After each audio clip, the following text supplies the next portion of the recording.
ಹನುಮ ಜನ್ಮಸ್ಥಳ ಅಂಜನಾದ್ರಿ ಬೆಟ್ಟಕ್ಕೆ ಸ್ವಾಗತ ಸುಸ್ವಾಗತ.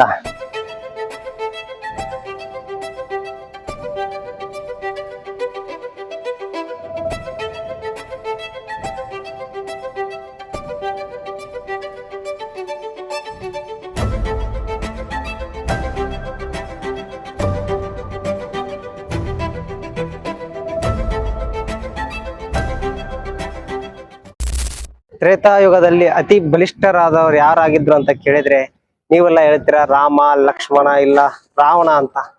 ಆದ್ರೆ ಪರ್ವತವನ್ನೇ ಎತ್ತಿದಂತಹ ರಾವಣನನ್ನೇ ಸೋಲಿಸಿ ಬಂಧಿಸಿ 3 ಲೋಕಗಳ ಕಾಲ ಸುತ್ತಾಡಿಸಿದಂತಹ ವಾನರ ರಾಜ, ಕಿಷ್ಕಿಂಧದ ರಾಜ ವಾಲಿ. ವಾಲಿಯ ಪರಾಕ್ರಮ ಆಗಿನ ಕಾಲದಲ್ಲಿ ರಾವಣನನ್ನೇ ಸೋಲಿಸಿ ಅವನನ್ನ 3 ಲೋಕ ಎತ್ತಿಸಿದಂತಹ ಮಹಾವೀರ ವಾಲಿ. ಅಂತಹ ವಾಲಿಯ ಒಂದು ಆಳಿದಂತ ಕೋಟೆಗೆ ನಾವು ಈಗ ನಿಮ್ಮನ್ನ ಕರ್ಕೊಂಡು ಹೋಗ್ತಾ ಇದ್ದೀವಿ.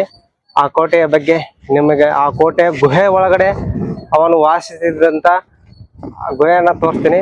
ಸೊ ವಿಡಿಯೋನ ಎಂಡ್ ವರೆಗೆ ನೋಡ್ತಾ ಇರಿ. ನೋಡ್ಬೋದು, ಇದು ಗುಹೆ ಒಂದೇ ಕಲ್ಲಿನಿಂದ ಕೆತ್ತನೆ ಮಾಡಿದಂತಹ ದೊಡ್ಡದಾದಂತಹ ಗುಹೆ. ಸ್ವಲ್ಪ ಡೀಪ್ ಆಗಿದೆ, ಒಳಗಡೆ ಸ್ವಲ್ಪ ಆಳವಾಗಿರ್ಬೋದು.